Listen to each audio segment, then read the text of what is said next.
Hello, everybody. Welcome to the show. My name is Scott Allison, and this is Beyond 280. And this is the day where I go a little bit to the right. I go this way.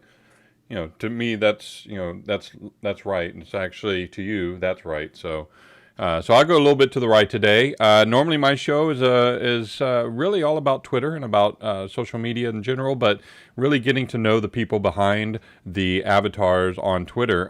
Specifically, want to show that these are real human beings, that these are people that don't deserve our hatred and our vitriol, and no matter where they are in the political spectrum, where they are in their belief systems or what have you. They're human beings. They deserve our respect, and we should treat them as such.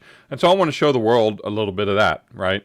But that's on my Wednesday show. That's my Wednesday show where I interview Twitter users and get to know them as human beings. In fact, I've got a big show coming this Wednesday at 4 p.m. Central, where I'll be interviewing Sam Janney, who is the one of the editors of Twitchy, which is kind of an aggregator for Twitter, if you will. And yeah, so that's going to be Wednesday. And then my Friday show is kind of a mixed bag. We kind of look at trending topics. We look at what's going on in the Twitterverse, if you will. But today is my time to show, to go look at Twitter, go look at the different trends out there, and then comment on them from my worldview, which again is a little bit to the right, which that looks like left to me. That's my right, but whatever. So first of all, how is all of this possible? Why am I even doing all of this? Well, let me tell you, it has everything to do with the Creators Guild. For those of you who are not familiar with the Creators Guild, go check it out. If you're a new creator, an existing creator, or maybe you're a seasoned pro like Mr. Joseph Clough, this group of people at this guild are so helpful, so just family oriented, and by family I mean like we're a virtual family. We hang out and we learn about content, we create content, we share each other's content, we share each other's wins and losses, and we help each other, and it's just a fantastic place to go hang out if you're a content creator. You'll also find the Creator Toolkit there as well, which is another great way to get started. And as always, if you want to reach out to me, give me feedback, yell at me, whatever it is you want to do, you can email me at beyond280, that's all spelled out, at gmail.com. Or you can find me on Twitter at beyond_280. I do follow everybody back. So with all of that being said, let's see who is in the room today. Oh, look, we got Xanthi. Yep, Toolkit for the win. What's up, Xanthi? Whoa, hey, I got to move this. Well, 1 second. I will move it in just a second. Something happened here. There we go. Oh, I know what happened. Well, I can't seem to move it. That's all right. So Xanthi's here, and looks like the Mr. Alex McDonald is here. Hi, Alex. How are you doing today? The Politics Show. If you haven't checked out his show, it's really, really cool. It is political, so just fair warning. And he'll debate anybody, which is awesome. I think that's what we should be doing. We got Jason here. What's up, Jason? We also have Grimskull. He's looking for his phone booth because I think he wants to turn into Grimskull right now. Right now he's just Derek. We got Mr. Midwest Merchandiser. What's up? And of course we have the Nail Bender. Apparently that's a derogatory term. I don't see it that way. I think it's kind of fun. And of course we've got Sai. What's up, Sai? So glad you're all here. I'm going to get right into it because I'm pretty passionate about what I'm going to be talking about here. And this, now I'm having all sorts of technical problems. Of course, I'm just, Sai just keeps popping up on my screen. I can't get rid of her. I don't know what's going on. Come on, Sai. There we go. All right. So today's topic, so a lot of these shows that I do, I kind of, maybe the night before, a couple days before, I kind of look at what's trending, and then I go, okay, on Monday I'm going to talk about this.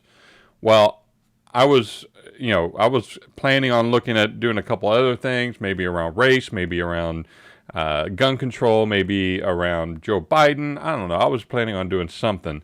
And so this morning I was starting to, put together some stuff, and I ran into a very interesting trend on Twitter. So let me just make one thing clear. If you can't tell by my T-shirt, right? So my T-shirt is basically Stitch from Lilo and Stitch. I'm a Disney guy. I love me some Disney. I love Lilo and Stitch, obviously. I love Sleeping Beauty, The Little Mermaid. All the traditional Disney animated films. I love all those. I love Pixar. I love all the Pixar films except for some of the straight-to-video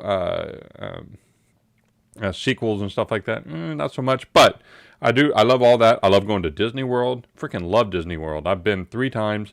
I love it every time I go. My kids love it. With my wife, who has never been a big amusement park person, now she loves it, especially when we go to Epcot. I love the fact that I love what they've done with Marvel. I love what they've done with Star Wars to an extent. Don't hate me, people out there. All you Star Wars fans who are going to hate me for that. But, Alex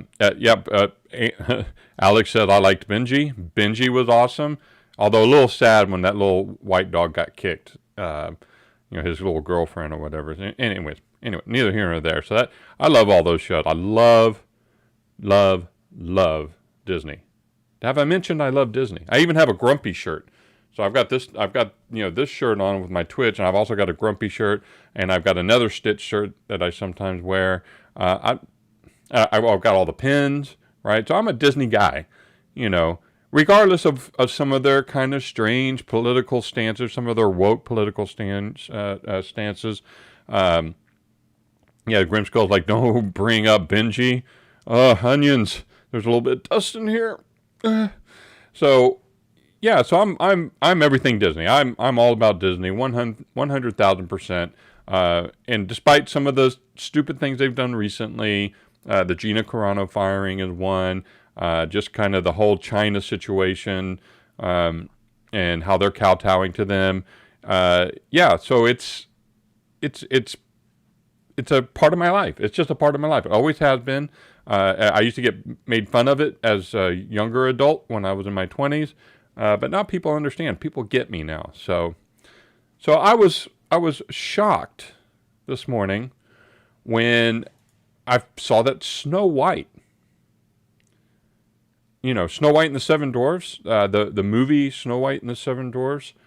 So if you don't know anything about Snow White was the original, the very first full-length animated film from Disney. It was released in 1937. 1937. In fact, it is considered, when you adjust for inflation, is like the greatest the biggest grossing animated movie of all time. It's an amazing film. It was ahead of its time. Maybe not as ahead of its time as say something like Fantasia, but it was very much ahead of its time. And it's an amazing film. It's an amazing film. It's a wonderful work of art. And there's so much about it. It's great. And the interesting thing was that Disney really took, Walt Disney himself really took a big risk doing what he did. He poured in, like $1.5 million, right, to make this wonderful film. Some of the content was a little scary, right? And even though this was supposed to be geared at kids, it was a little scary, right? Especially in 1937, nobody had seen anything like this before. He was. I think it won an Oscar for best original score that year, and then the following year, Shirley Temple famously gave Walt Disney a honorary Oscar along with 7 little miniature Oscars, which were supposed to be for the dwarfs, right? Get it, 7 dwarfs. Anyways, and I always thought that was a great little story, and it is a pretty wholesome film. I mean, it was 1937. You can't get much more wholesome than a Disney film in 1937, unless you live in 2021 and you're woke. That's when things get a little sketchy, because now Disney is problematic, or more specifically, Snow White is now problematic. So let me show you real quick what I'm talking about. So as you can see here, Disneyland recently revamped one of its original rides, right? That's fine. But if you look at the subheadline here, Disneyland's Snow White ride is criticized for including Prince Charming's, and you can't read the rest here, but non-consensual kiss. I can't make this up. It's being criticized for a kiss. The inclusion of the movie's famous True Love's Kiss final scene in the new revamped ride has caused some backlash. So this is the Entertainment Weekly story. I'm going to read a little bit more here from the story. Disneyland recently revamped one of its original rides, Snow White's Scary Adventure, unveiling it to the public during the park's reopening last week. Now, I talked a little bit about the park's reopening last week and how sad it was to see all these people with masks on at a park reopening. Neither here nor there. Disneyland reopened. It was a big hoopla, big deal. My video just froze, and that's cool too, but whatever. The ride is now known as Snow White's Enchanted Wish. So they kind of took out the scary part, right? They didn't want to, scare kids, and that's fine. I get that. Parts of Snow White are kind of scary. That old witch, and when she's an old lady, and then she's just scary. And so the ride itself the new ride itself has gotten a lot of praise because they revamped it so much. They put in new animations, new lighting, new effects. It's supposed to be pretty awesome. I wouldn't know. I've never been to Disneyland, so I don't know what the original ride was like before. But apparently, the revamp is fantastic. And then they even changed the end of the ride. Instead of using the death of the witch, because if you remember in the movie, the evil witch basically poisoned Snow White with an apple, and she went into a coma. I don't think they called it a coma. They thought she was dead. And then the dwarfs got mad at her, of course, chased her down, and she fell off a cliff and died. All right. So that was on the ride. That was in the ride, and that scared some kids, and I can see that. I used to have small kids. I can totally see that. But then they've decided to change it for this and to change and just kind of show the ending, right, where Snow White comes back to life, essentially. She's no longer in a coma because there's a special thing that happens. So a year after the events of the beginning of the movie, after Snow White eats the poison apple and falls into a coma, the dwarfs think she's dead. They put her in this glass casket and set her out because they can't stand to bury her. Poor guys. It breaks my heart. These seven little dudes, little dwarf dudes, their hearts are broken. They can't stand the thought of burying their beloved Snow White. So they put her in a glass casket, and set her right there in the middle of the forest so that they can watch over her. And so, of course, Prince Charming comes along. He's heard about this. He's heard about what's going on, and he is so sad. He's so sad that he removes the glass off the coffin, and in his sadness, he bends down and kisses her. Well, little does he know that the act of true love's kiss brings Snow White, spoiler alert, it basically brings Snow White back to life. Comes out of a coma, and they live happily ever after, which is what a fairy tale is supposed to do. So that's great. That sounds fine, right? No. Not according to some people. So some people are thinking, So between the outdated animatronics and the scary, slightly scary visuals, Snow White's ride has been due for an upgrade for some time, says the Entertainment Weekly story. While the controversy over the kiss isn't new, discussion has been reignited over the fact that if a ride is being updated to reflect the current time period, it should fix outdated and old-fashioned issues, namely the issue of consent. Oh, man. Prince Charming is a rapist. Man, what are we going to do? Prince Charming is a rapist, y'all. He did not get consent from Snow White, who was in a coma. So, yeah. So theme park reviewers Katie Dowd and Julie Tremaine addressed the issue in an article on SF Gate. So if you don't know what SF Gate is, it's San Francisco Gate. It's an online rag for San Francisco. Writing that the kiss is one he gives to her without consent while she's asleep, which cannot possibly be true love if only one person knows it's happening. Haven't we already agreed that consent in early Disney movies is a major issue? That teaching kids that kissing, when it hasn't been established if both parties are willing to engage, is not okay. Prince Charming is a rapist, y'all. He's a rapist. That's what I'm being told. The authors went on to wonder why Disneyland wouldn't fix such an outdated scene, especially given its overhaul of recent rides containing problematic cultural references like Splash Mountain and Jungle Cruise. So Splash Mountain, if you don't know, is a ride. It's a water ride, and a fun water ride. I've ridden it many times at Disney World. But it's based on Song of the South. Do we really need to go into Song of the South? We will. Give me a minute. And Jungle Cruise. And I don't remember what in Jungle Cruise would be considered problematic, but apparently there's something problematic in Jungle Cruise. Of course, there are two sides to every issue. New York Rangers player Matt Trainer. Why did they go after the sports guy to comment on this? That makes no sense. But anyways, New York Rangers player Matt Trainer tweeted his feelings about the controversy, writing, "I'm sorry. This is what's wrong with the world. Snow White, a fictional character getting brought back to life by a kiss by her future husband. Y'all taking things too far and ruining the gullible. Okay, that's a weird comment. Ruining the gullible by making them believe this is what to flip out about instead of the real issues." A representative for Disneyland didn't immediately respond to EW's request for comment.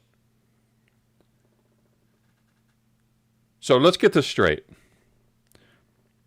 As a function of the plot, Snow White. By the way, this is based on an actual fairy tale, but Snow White goes into a coma. She's poisoned by the poison apple that the witch gave her, and everybody thinks she's dead. Okay, so keep that in mind. Everybody thinks she's dead. This is the plot, mind you. Everybody thinks she's dead, including the prince. But apparently she's just in a deep coma. So when the prince goes over there and he feels saddened and he kisses who he thinks is a dead woman, he's doing it out of respect and sadness for having, lost such a beautiful person. He didn't know she was alive. In fact, they kind of allude to the fact that she's kind of dead. So how do you get consent from a dead person? So let's say, just for argument's sake, Prince Charming knew she was alive, but this woman was in a coma. Okay, so how do you get consent from a woman who is in a coma? Yeah, okay. So what if, just go with me here, what if, like every other fairy tale trope, involves true love's first kiss? Imagine that. Because that's exactly what this is. It's a trope. It's something that's been in almost every single fairy tale from the dawn of man. And now all of a sudden it's problematic. All of a sudden it's problematic to break a spell with a kiss. So I guess the people that have a problem with this just wanted Snow White to stay dead forever. That's what I'm thinking. Could she just not? Let's just leave her dead. I mean, we don't need happy endings. The dwarves come along, they fight with the witch. The witch dies. They go back. They find Snow White, and they're like, oh, she's dead. They bury her. The end. That sounds like a great story. That sounds awesome. I would pay top dollar to see that one. Because no, I wouldn't. No. So this is just, this is really just one of many instances where we're seeing stuff like this. Now, I mentioned Song of the South. Zippity-doo-dah, zippity-ay. So anyway, I mentioned Song of the South earlier, and apparently it's problematic.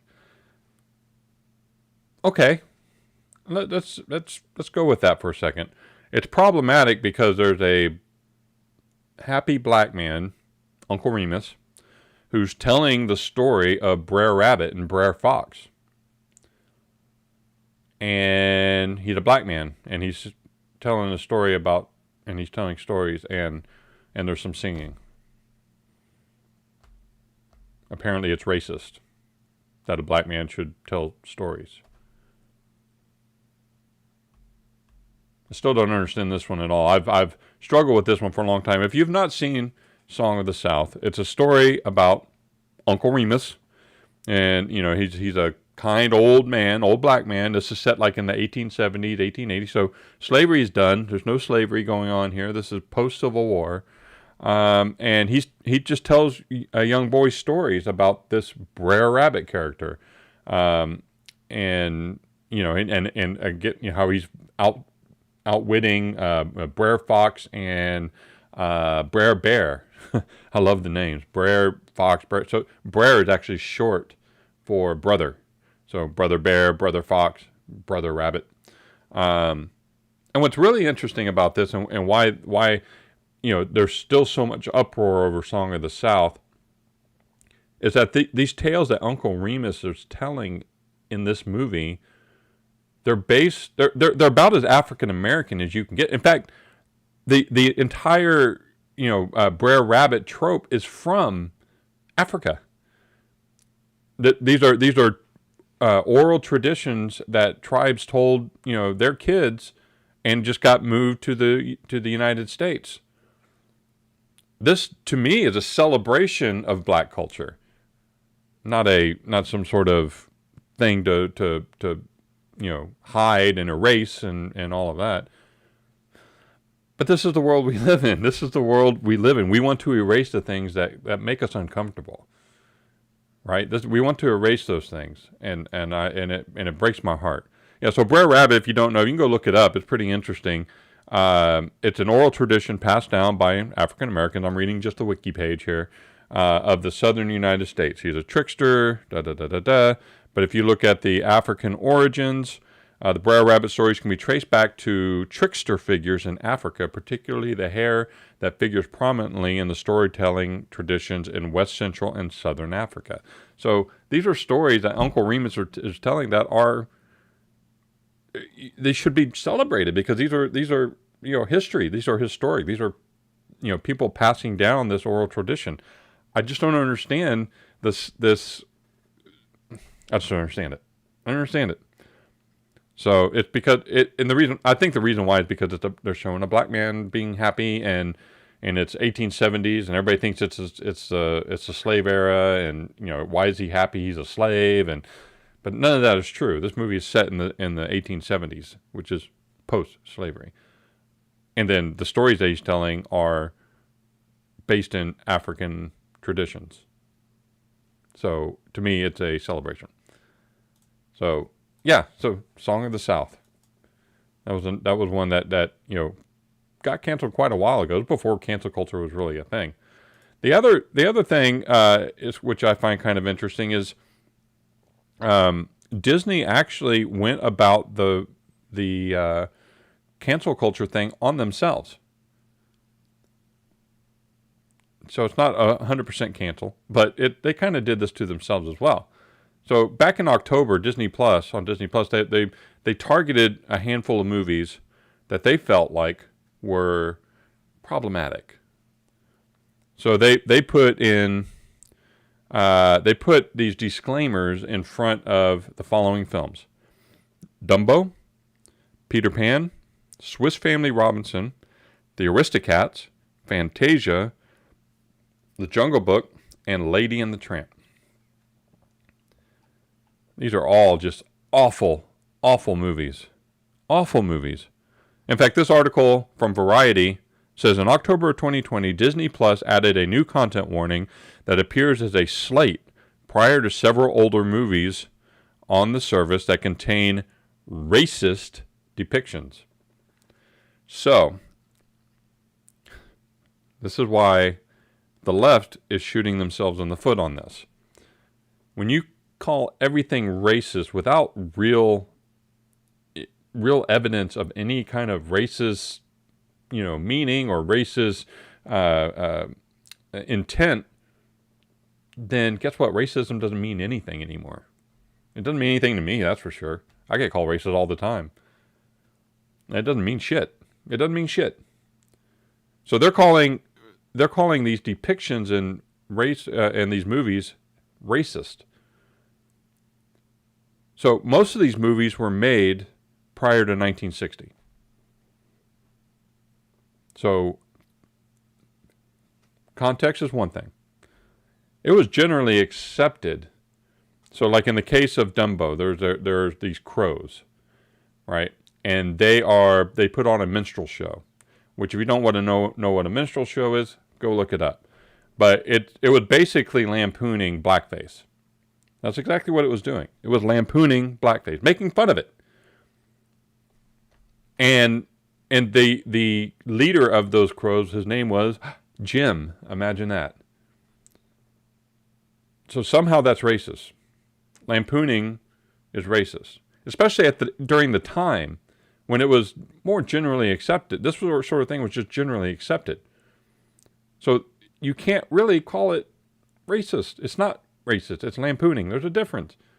So let's talk about the movie Blazing Saddles, which I just showed to my teenagers the other day for the first time. Blazing Saddles. Funny ass movie. Mel Brooks. You know anything about Mel Brooks? You know he's a funny ass dude. This movie is about a black sheriff who comes along to save the town. And it is a constant N-word throughout the entire movie. Constantly. But it's funny as hell. You could never make this movie today. If you try to make this movie today, you'd probably get killed. And that's not even an exaggeration. You would probably get killed. But Mel Brooks was able to make this movie because he shared a common link of comedic genius with one Richard Pryor, who was an executive producer on the film and who was supposed to originally star in it. Richard Pryor is a black man. We can't have fun anymore because white leftists tell us this. It's white leftists. This is not a black leftist coming out and saying, it's screaming from the rooftops, Brer Rabbit is racist and, Blazing Saddles is racist and it should all be canceled. Right? So this is where we're at in the world today. I can't enjoy Disney or I'm problematic. I can't enjoy it because, what am I going to see in the Aristocats that's problematic? I don't know. I don't even know. Oh, yes, I do. Yes, I do. There's a Siamese cat. We are Siamese, if you please. Right? There's two Siamese cats. They're twins. Siamese twins. Get it? So, they're Siamese cats. They're called Siamese for a reason.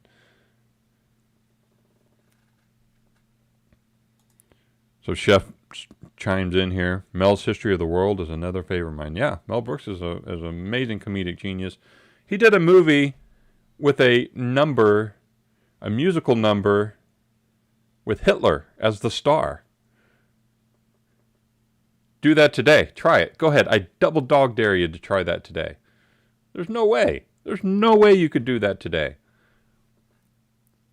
And that was not very long ago. They didn't single out notorious rapist Pepe Le Pew. Oh, mon chéri. He kisses their arm. Case of mistaken identity. Then he doesn't care in the end.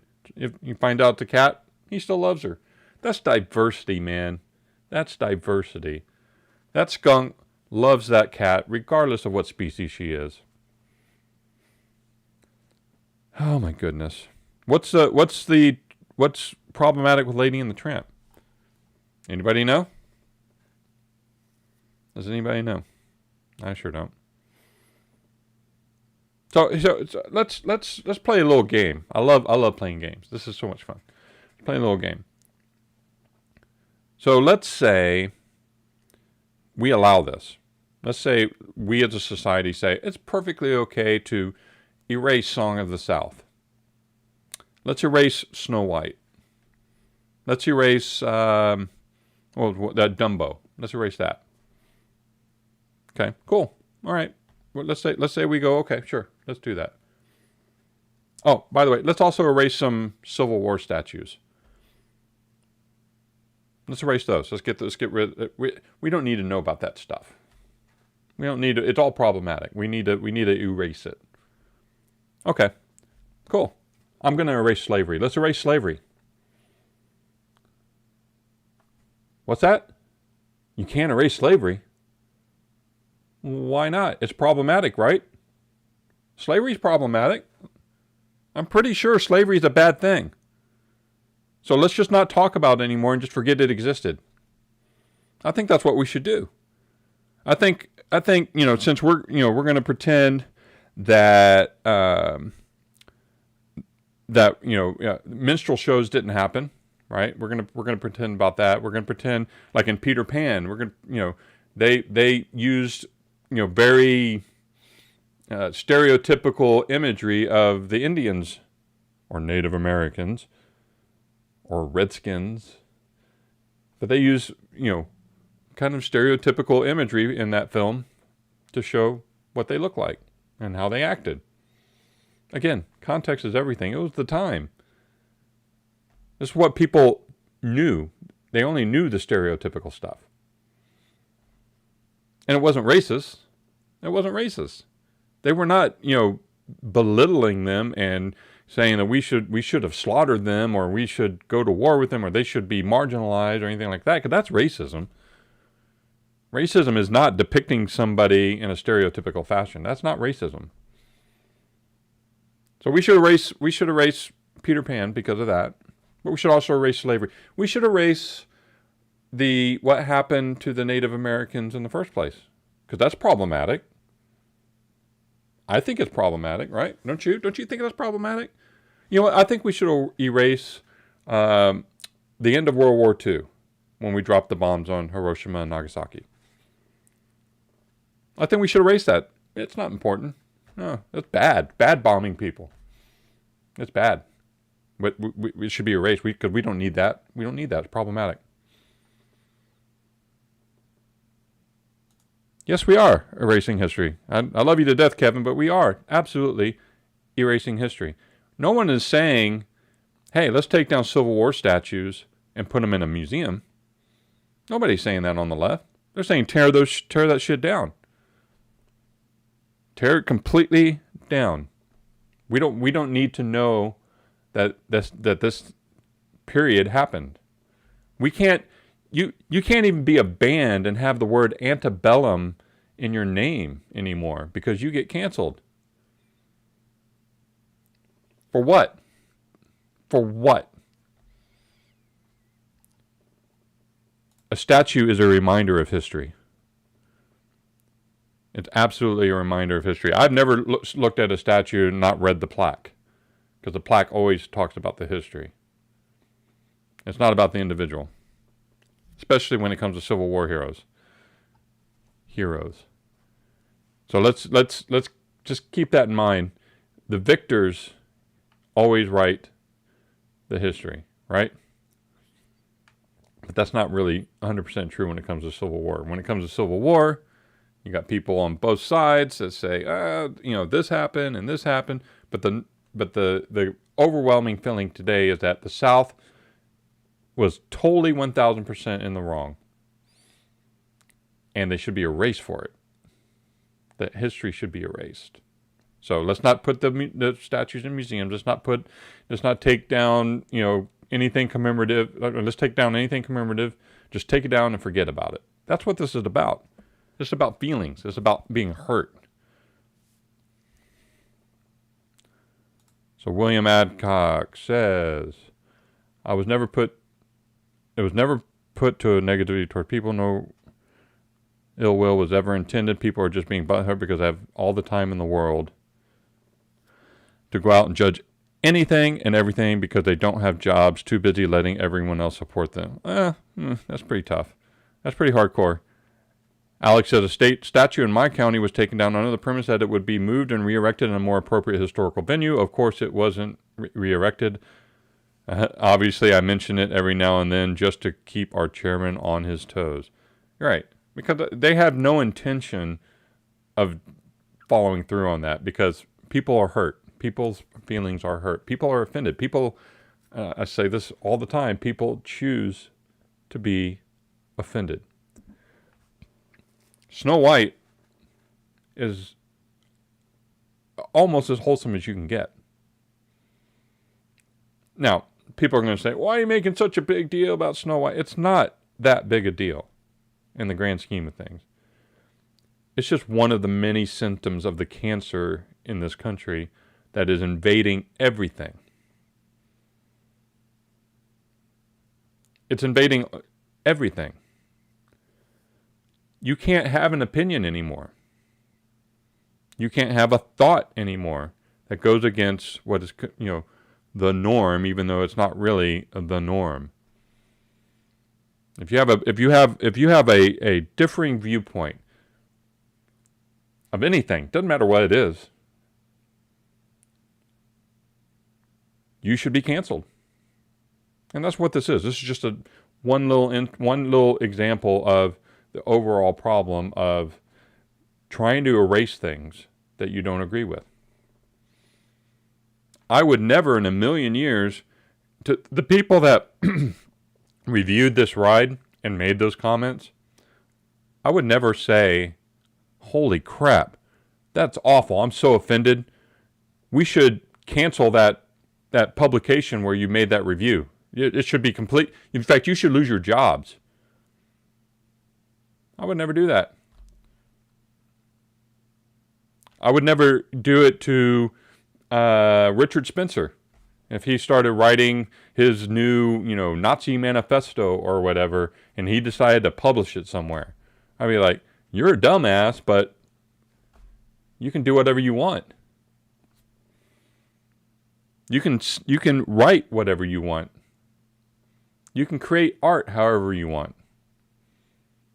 They're taking crucifixes and, dipping them in urine, and, people get kind of upset by that, but whatever. You want to make stupid art, make stupid art. That's fine. I'm not going to try to cancel that. But the minute I try to cancel or try to do something that's outside of the given parameters by the left, I'm in trouble. And they're becoming more brazen every day. Now the good news is, there is good news. There is good news in all this, believe it or not. The good news is there are people that are splintering from the left now. And this is amazing news. And I just froze again. Let's see how long that lasts. Okay, I'm back. We'll see how long that lasts. So people like Bill Maher, he's kind of splintered from the left on a few things. J.K. Rowling, who's just being utterly destroyed by the media for talking about biology and talking about the fact that women's rights are being eclipsed by the LGBTQ rights. Oh no, how dare she have a thought of her own? It's happening. There is splintering happening because people are finally kind of coming to grips with, like, wait a second, this is getting out of control. I'll even use the James Gunn thing. So James Gunn, moron that he is, he's talented. I'll give him that. He is talented. But when he was younger and tweeting a bunch of stuff, he said some really kind of gross, just awful things about pedophilia, making fun of it. And I thought it was kind of gross and sick, and I was like, I don't want to see that, so I didn't. My side, the right, tried to cancel him on it. In fact, they were pretty successful for a short while. I didn't agree with that. I never would. Let the market work that out. If people don't like James Gunn for some stupid tweets he made 20 years ago, not that long ago, but 12 years ago, okay, let that work itself out. Nobody deserves to be canceled for being stupid. Gina Carano getting fired. Pretty stupid. Pretty stupid. She didn't do anything wrong. She did absolutely nothing wrong. And she got fired for having an opposing viewpoint. How dare she? Caitlyn Jenner. This is a good example. It said trans females should not be competing against biological females. This is absolutely, this is a heresy. Caitlyn is now a heretic because she's trans, and you're not supposed to have a differing opinion on trans issues. You're just not. So it's not going to be long before Caitlyn is 1,000%, 1,000% canceled. You know, the same Caitlyn Jenner who was the darling of the media just a few short years ago. She's gone. She's going to be gone before too long. So, yeah. So that's how I feel about it. This is what I am. Alex likes to say that he thinks I'm a little bit more to the right than I let on. And sometimes I feel that way. Like today I feel that way. Today I definitely feel that way. I think David Foster in one of my interviews said it best when he was describing how he feels about free speech. I am a free speech absolutist. I believe that free speech is a right, 1,000%, and I can say whatever I want. I can create whatever art I want. If I'm not hurting anybody, physically or financially hurting somebody, I should be able to do these things. So if I create a movie that depicts a woman sleeping and a man kissing her to bring her back to life, that's an art. I'm not hurting anybody.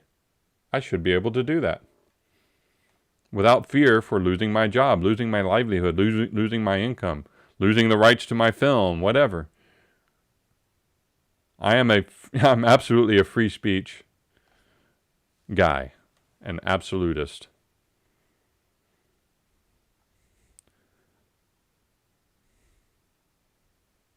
Yeah. Mr. Adcock, Gina made some threatening posts and got fired. Others from that cast made very threatening posts, and they were hailed as heroes. Yeah. Yeah. William Adcock is right. I didn't do that. You have the right to create whatever you want, sure, but businesses don't have to publish, screen, display whatever you make. I never said that. But those same businesses don't have to kowtow to anybody.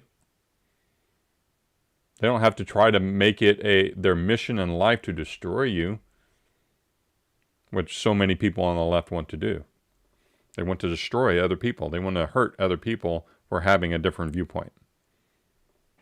That's the reality, and it's real. And it happens. This is not a left-only problem. It happens on the right as well. I hate the idea of boycotts. First of all, they never work. Boycotts never work. Look at Goya. Goya is a perfect example of this. The left went apeshit when the leader of that company, and I forget his name, it eludes me right now, basically praised Trump on the economy. And they all was like, oh, we gotta ban Goya foods now. What did that do? It boosted their sales. It went through the roof. When people tried to boycott Hobby Lobby.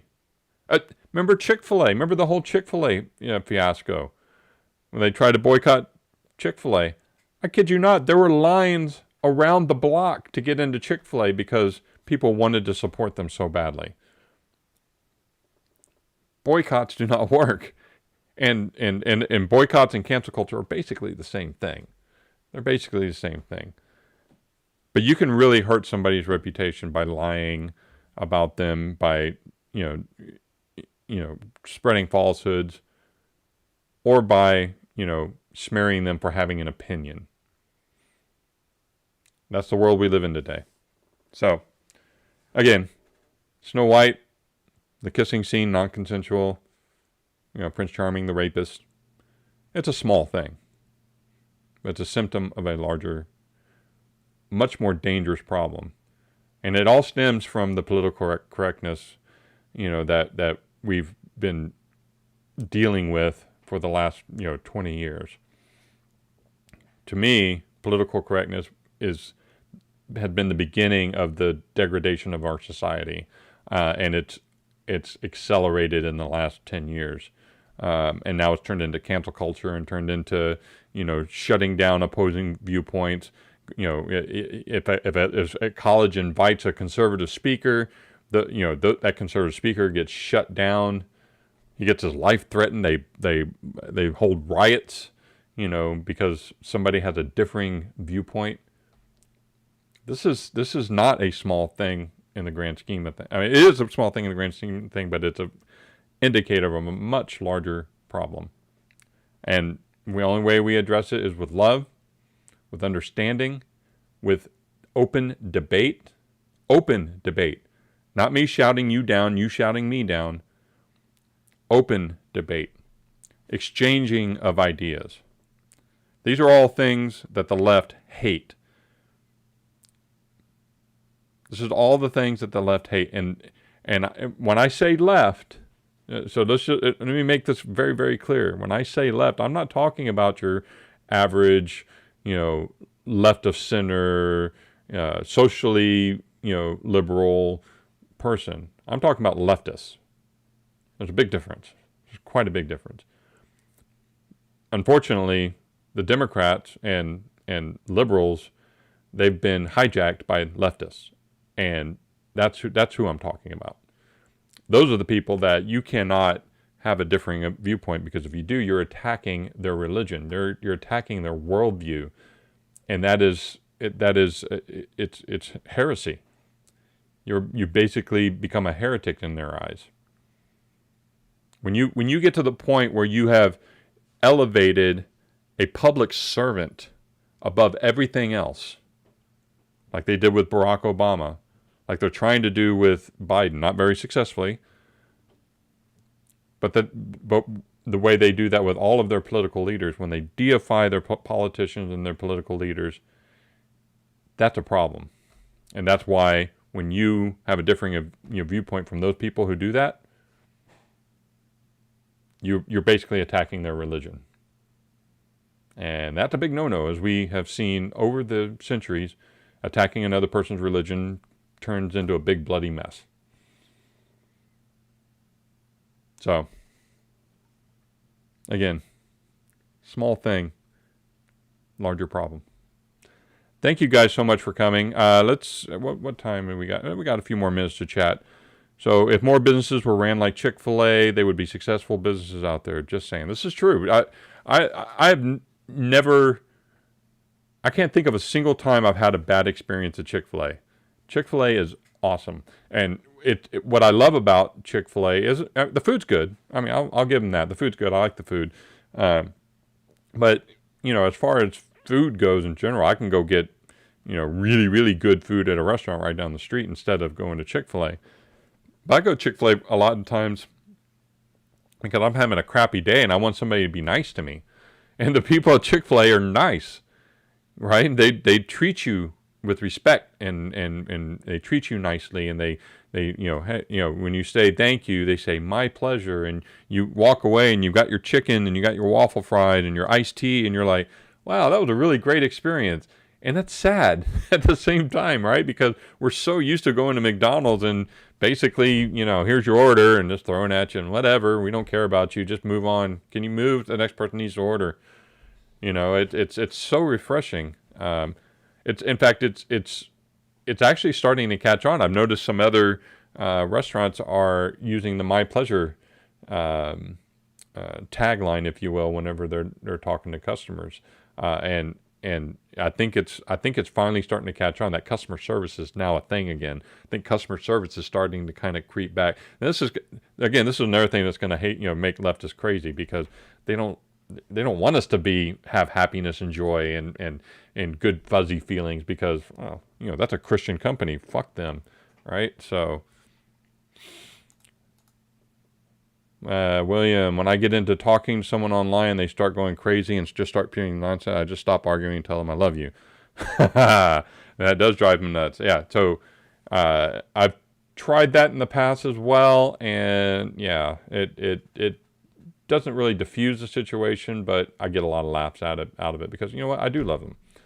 I even love Kevin. Kevin, if you're still on, I love you, man. I love you, man. You may be wrong. I may be wrong. Who knows? But I still love you, man. What we got? What else we got back in here? I love me some of God's waffle fries. That's right.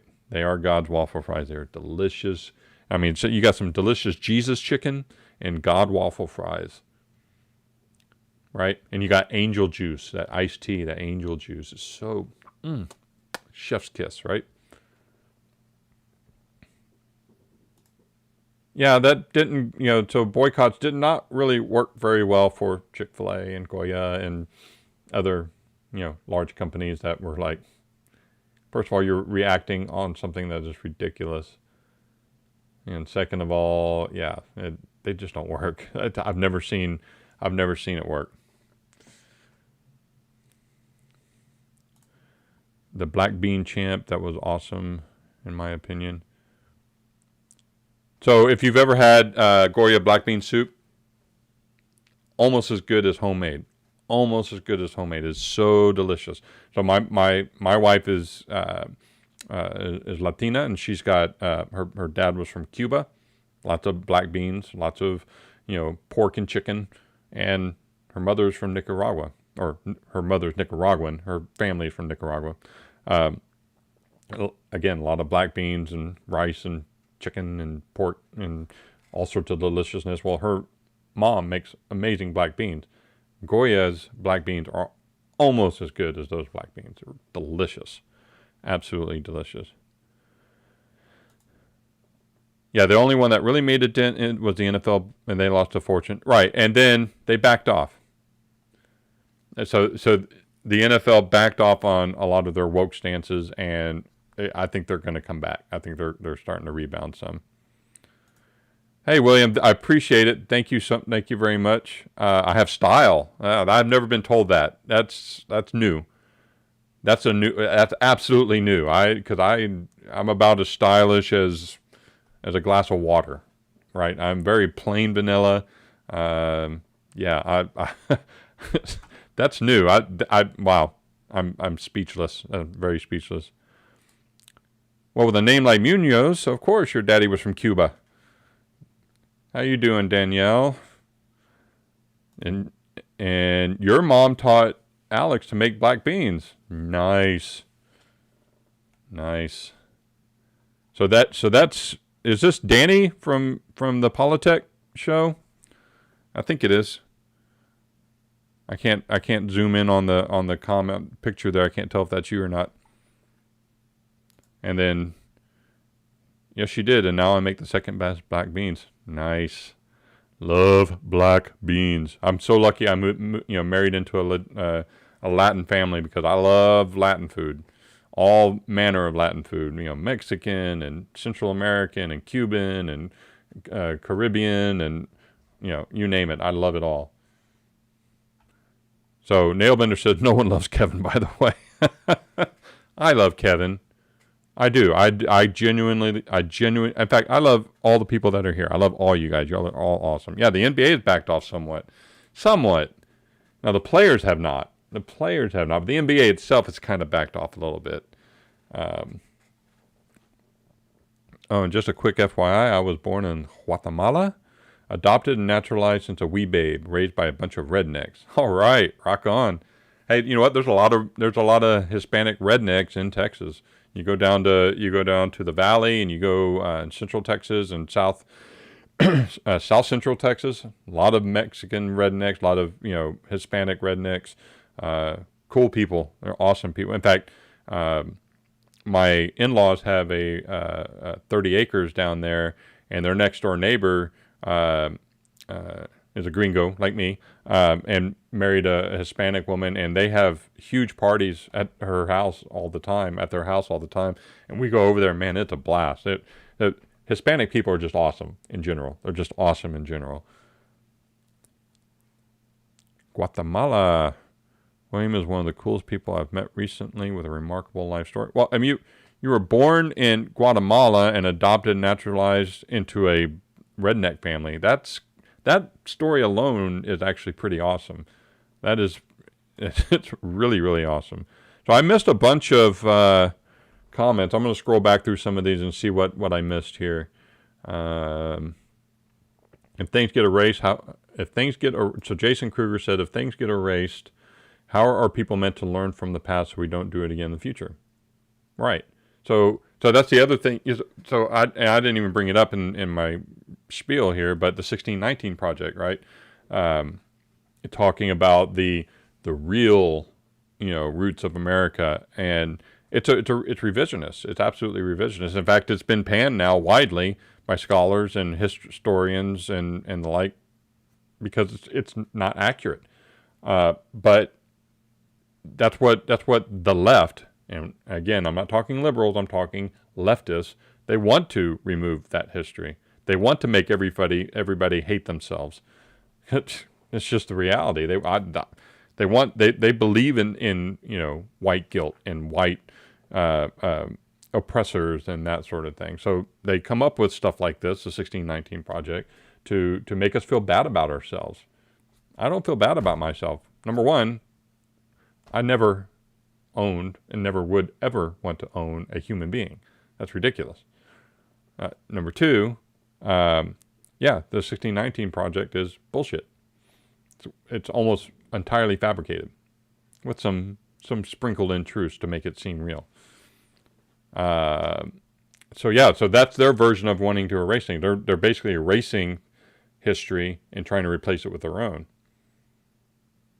And I have a problem with that. I don't know, I'm kind of weird that way, I guess.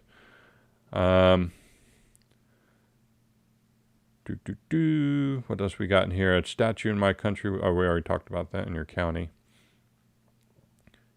The chef says erasing anything is a form of limitation, which I disagree with, and I'm totally opposed to that. Thank you, Chef.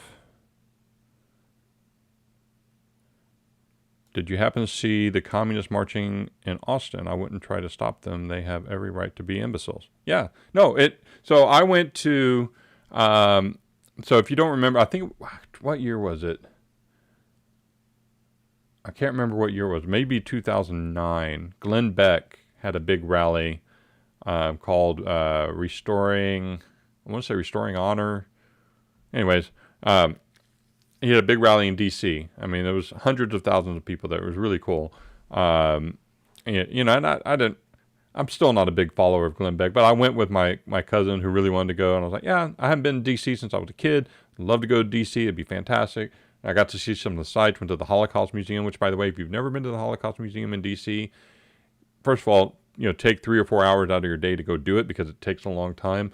But it is amazing. It is absolutely amazing. But anyways, I digress. So I went to this rally, and it was pretty cool, and there was a lot of really great speakers and stuff. And it wasn't political. That was the other thing about it. A lot of people made this out to be some sort of political rally.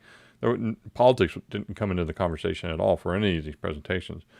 But I passed by a ton of protesters, communists, socialists, what other kind of ists? I mean, you name it, they were there. And there was a group that was they were having a counter rally of some sort, and I can't remember all the details. Again, that was like 12 years ago. But I walked by them and I just went, protest. I don't care. Why should I care? I don't. It's fine. It's their prerogative. This is what they do. And guess what? This was 12 years ago. I guess it's, the playbook's different now. They were actually peacefully protesting and peacefully assembling. And it was fine. It was great. Nobody was getting shot. No one was getting, stabbed and burned, stuff burned down to the ground, that sort of thing. It was kind of awesome. And I never want to take that away from anybody. So what else do we got?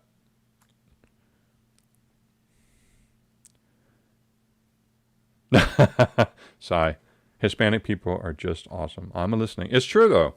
You'll never meet outside of, so Asians are very family oriented, but Hispanic people are so family oriented, and that really speaks to me. That really, really, really speaks to me.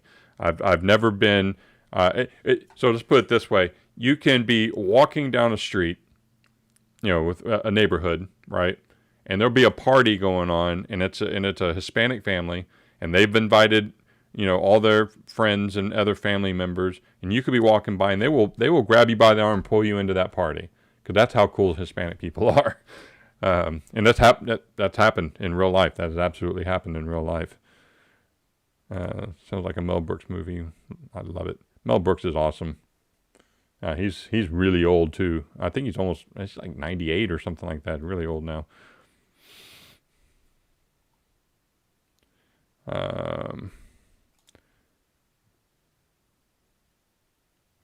Yeah, well, no, yeah. So no, it's not changing. So I've lived in Texas all my life. Lived in Houston all my life. Been to Austin. I don't know, 100 times maybe. I don't know. It's always been that way. Unfortunately, it's right. It's especially considering how tight of a space Austin used to fit in. That little space was mostly the college, right? And it's always been kind of that way, kind of leaned left. It's just more apparent now, I guess. So, Kevin, you said, I once went to an event in a building of a major web host in New York. As I was going up an elevator, I read the list of the other companies in the building. One of them, the Communist Party, or the Community Party, or the Communist Party. You corrected yourself. There you go. Yep. Good for them. They can be kind of dumb if they want to be. That's fine. That's totally cool. Family is everything, Sai. It really is.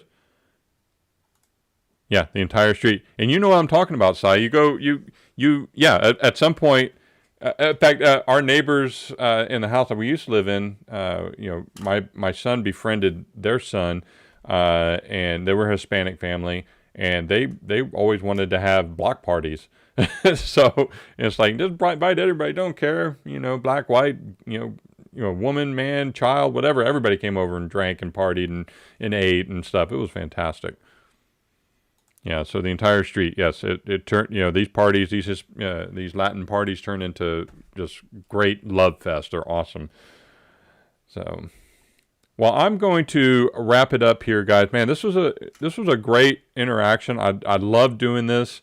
I love getting the interaction. I love Kevin, Mr. KMR, even though we disagree, and that's fine. That's what being human is. That's what respecting each other is. Having debate, having open dialogue without shouting each other down, without being nasty about it. Right? I don't need to call Kevin a big jerk or anything, because I love the guy. Right? He's an awesome dude. He's got his priorities straight. He's working hard. He's kind of been suffering a bit through the pandemic there in Ireland, because everything has been completely closed down. So I wish nothing but the best for you, Kevin. And I hope that, things start loosening up there and you can really start, exercising your craft more. And yeah, so it'd be freaking awesome. Are you boys running away from me? Looking at you, Kevin and Nail. Thanks, Danny. Appreciate it. It's good to see you. Thanks everybody for coming out and hanging out with me today and listening to me gripe about Snow White.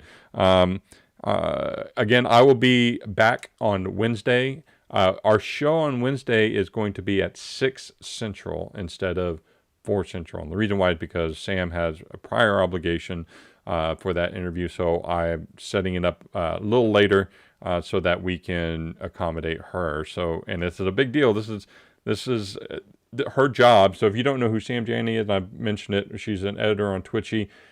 Her job is Twitter. She writes about Twitter. She does Twitter. So this is going to be an outstanding interview. I'm really looking forward to it. And I hope you come by. And again, if you like the show, you can support me by buying me a coffee. I would love it to get, I don't like decaf, so send me, I like Sumatran. I like Sumatran coffee. I like Colombian. It's funny because I like the darker roasts, but the darker roasts have less caffeine in them.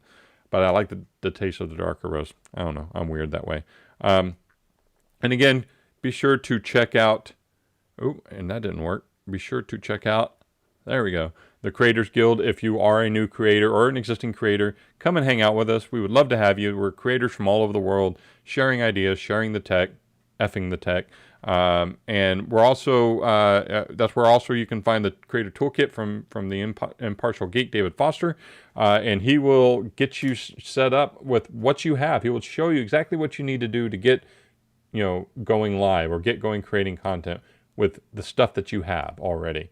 And that's your brain and whatever you've got laying around the house, basically, or a phone, right? So if you got a phone, if you want to create content, you have no excuse not to, because you've got everything you need right in front of you. So come and check us out. And again, I want to thank you all so much for coming. Have a great afternoon, evening, morning, whatever time zone it is for you. And I will talk at you all later.